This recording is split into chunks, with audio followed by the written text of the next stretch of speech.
Good morning dear friends, कैसे हैं आप लोग। उम्मीद करता हूँ कि आप सभी अच्छे होंगे। चलिए हम लोग आज प्राचीन भारतीय इतिहास में अगला कड़ी पढ़ते हैं।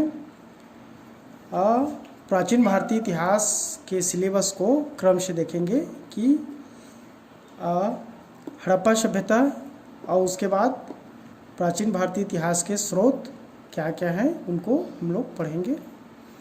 उनके बाद स्रोत के बाद प्राचीन भारतीय इतिहास के अगला सिलेबस क्या है उसको भी हम लोग कवर करेंगे। तो शुरुआत करते हैं 5 ऑब्जेक्टिव क्वेश्चन से। हमारा पहला क्वेश्चन है, भारतीय पुरातत्व का जनक किसे कहा जाता है। भारतीय पुरातत्व का जनक किसे कहा जाता है। A John Marshall, B Mortimer Wheeler, C James Prinsep और डी अलेक्जेंडर कनिंघम। हमारा उत्तर है अलेक्जेंडर कनिंघम। अलेक्जेंडर कनिंघम को भारतीय पुरातत्व का जनक कहा जाता है। इन्होंने 1814 से 1893 इनका काल है। ब्रिटिश के अधिकारी हैं जिन्होंने बंगाल में इंजीनियरिंग के रूप में नियुक्त होता, इंजीनियर के रूप में नियुक्त होता, और इन्होंने बंगाल में इंजीनियरिंग डिपार्टमेंट में काम करते हुए भारतीय पुरातत्व की नींव रखा था। इसलिए इन्हें भारतीय पुरातत्व का जनक कहा जाता है, अलेक्जेंडर कनिंघम को।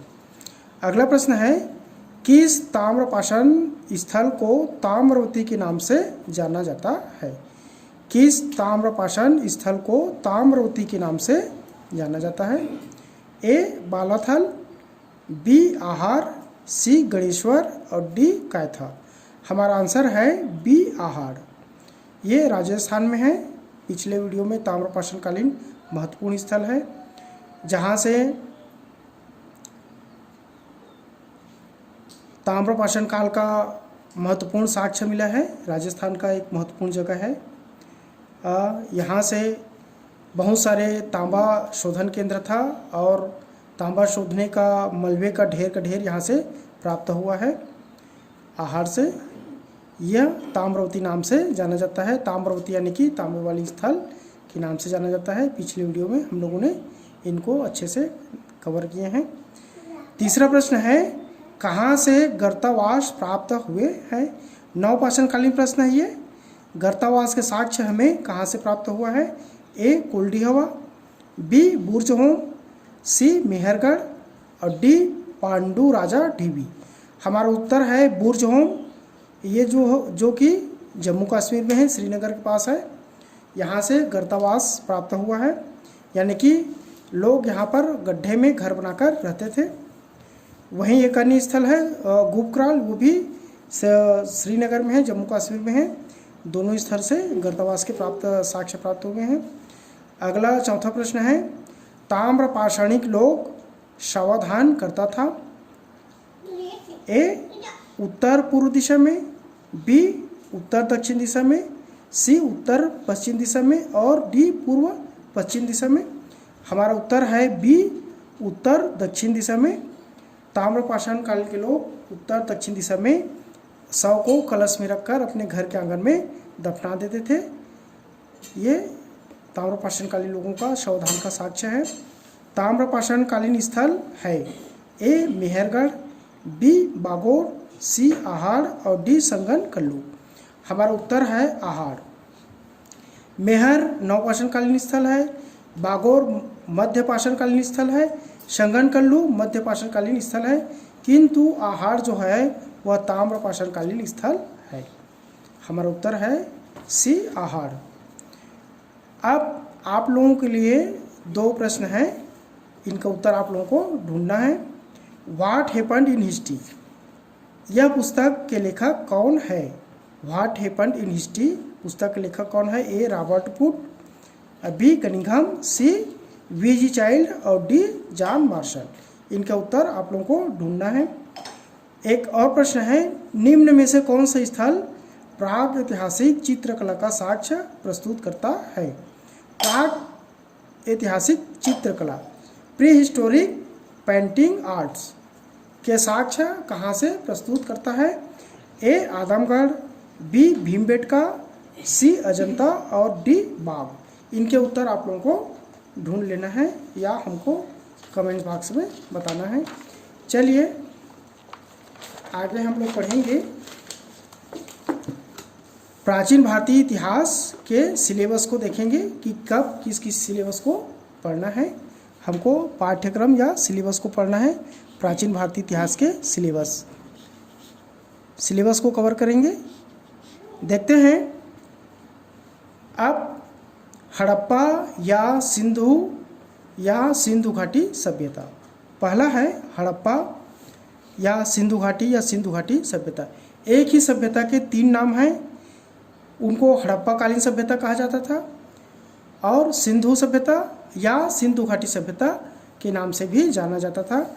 देखेंगे कि इन तीनों नामों में से कौन सा नाम सार्थक है, हमें किस नाम को अधिक महत्व देना है, ऐतिहासिक दृष्टिकोण से कौन सा कहना सही है, सिंधु घाटी सभ्यता को या हम हड़प्पा सभ्यता कहें या सिंधु सभ्यता कहें या सिंधु घाटी सभ्यता कहें। इनको हम लोग अगला अध्याय में देखेंगे। इनके नामकरण है, नामकरण की सार्थकता क्या है, इसको भी हम लोग देखेंगे। फिर हड़प्पा सभ्यता को नक्शा में देखेंगे, उनके महत्वपूर्ण स्थल कहाँ कहाँ प्राप्त हुए हैं उनको भी देखेंगे। फिर अगला देखेंगे हड़प्पा सभ्यता में उनका स्थल कौन सा है, उत्खनन वर्ष कौन सा है, उत्खननकर्ता कौन सा है और इनकी स्थल की क्या विशेषता है, इनको भी हम लोग देखेंगे। और हड़प्पा कालीन सभ्यता का काल निर्धारण क्या है ना, विभिन्न विद्वान और उनके मत, इसको देखेंगे कौन कौन सा विद्वान है और उनके क्या क्या मत है, उनका काल निर्धारण किस प्रकार किया गया है सिंधु घाटी सभ्यता का, इनको हम लोग देखेंगे। इनका विस्तार क्या है, उत्तर में कौन सी स्थल है, उत्तर में श्रीनगर में, जम्मू कश्मीर में मांडा है, दक्षिण में दैमाबाद महाराष्ट्र में है और पूर्व में आलमगीर जो कि मेरठ जो कि उत्तर प्रदेश में है और पश्चिम में है सूतकागनीडोर जो कि बलूचिस्तान में है। ये हड़प्पा कालीन सभ्यता का उत्तर दक्षिण पूर्व पश्चिम विस्तार है, इनको हम लोग अच्छे से देखेंगे।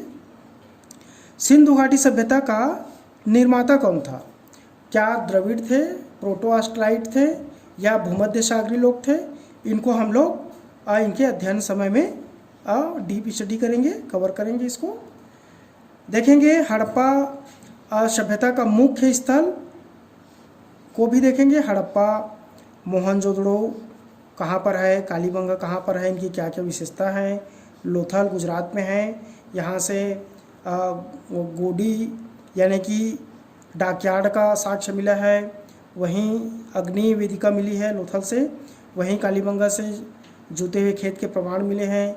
कालीबंगा मतलब होता है काली चूड़िया जो कि राजस्थान में है। इन सारे चीज़ों को डीप में अध्ययन करेंगे।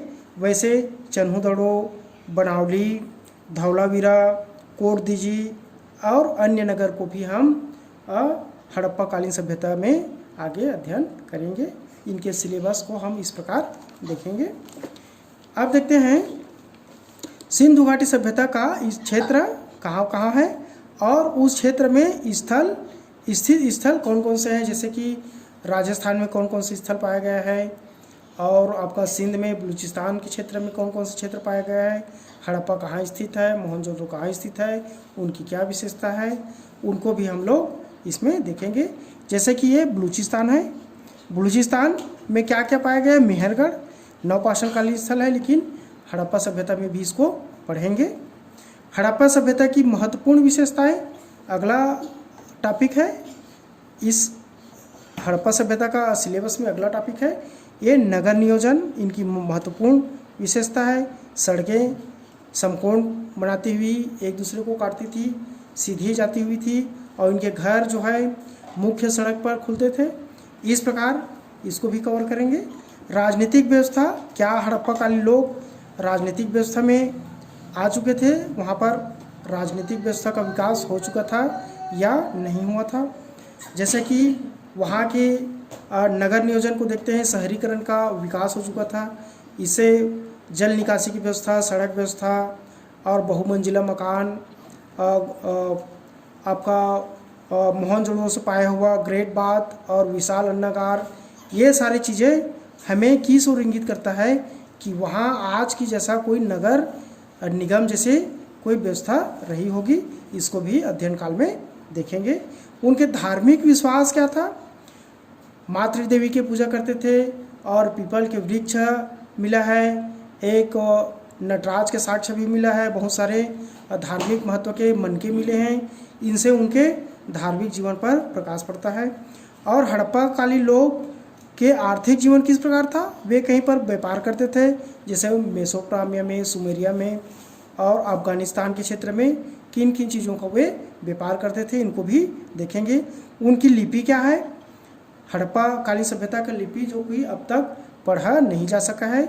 निश्चित रूप से यह लिपि पूरे विश्व के विद्वानों के लिए अभी शोध का विषय बना हुआ है। यह लिपि जिस दिन भी पढ़ा जाएगा हमारी भारत के संदर्भ में जानकारी काफ़ी प्राचीन हो जाएगी, ऐसा विद्वानों का विश्वास है। मृत भांड बनाने की कला हम लोग पिछले वीडियो में देखें, पाषाण काल में, ताम्र पाषाण काल में मृत भांड बनाते आए हैं और हड़प्पा काल में उनमें किस प्रकार परिवर्तन आया, इसको भी हम लोग अध्ययन काल में देखेंगे। और हड़प्पा कालीन लोग किन वस्तुओं का आयात करते थे? आयात किए जाने वस्तु, निर्यात किए जाने वस्तु, इन सारी चीज़ों को हम लोग बहुत अच्छे से अध्ययन करेंगे। और इतनी अच्छी सभ्यता जो कि भारत की पहली नगरीय सभ्यता थी, जो पक्के सड़क थे, बहुमंजिला मकान थे, वहाँ पर जल निकासी की सुविधा थी और जीवन काफ़ी उन्नत था, बहुत सारे गोदाम मिला है, पुजारी का निवास मिला है। ऐसी उन्नत सभ्यता किस प्रकार पतन की ओर चला गया, इस सभ्यता का कैसे पतन हो गया, इसको भी हम लोग विस्तार से देखेंगे। और कुछ अंत में देखेंगे इस सभ्यता से संबंधित परीक्षा उपयोगी चीज़ों को विशेष रूप से हम लोग उसको अध्ययन करेंगे। उनकी क्या क्या विशेषता है, परीक्षा में किन प्रश्नों को पूछा जाता है, इसको भी हम लोग विशेष रूप में इस सिंधु घाटी सभ्यता के अंतिम बिंदु के रूप में इसको अध्ययन करेंगे, जो कि हमारी परीक्षा के दृष्टिकोण से काफ़ी महत्वपूर्ण होगा।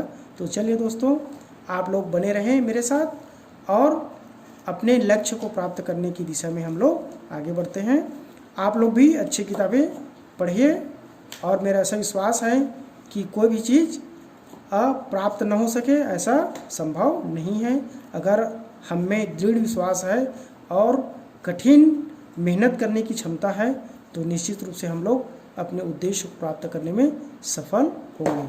तो आप लोग अगर किसी भी प्रकार की कोई दिक्कत है या आपके पास अच्छी किताबें नहीं हैं या आपको इन सारी चीज़ों के बारे में अन्य चैनल से भी कोई जानकारी मिलती है तो वहाँ से भी आप लोग अध्ययन कीजिए। किंतु फिर भी मैं कहूँगा कि आप मेरी इस चैनल को सब्सक्राइब कीजिए, बेल आइकन को प्रेस कीजिए, लाइक कीजिए और अपने दोस्तों के साथ अधिक से अधिक शेयर कीजिए, ताकि हम लोग अपने असिस्टेंट प्रोफेसर या UGC, JRF और नेट परीक्षा पास करने की अपने उद्देश्य को प्राप्त कर सकें। अगले वीडियो में हम लोग इसके अगले पार्ट को देखेंगे। जय हिंद।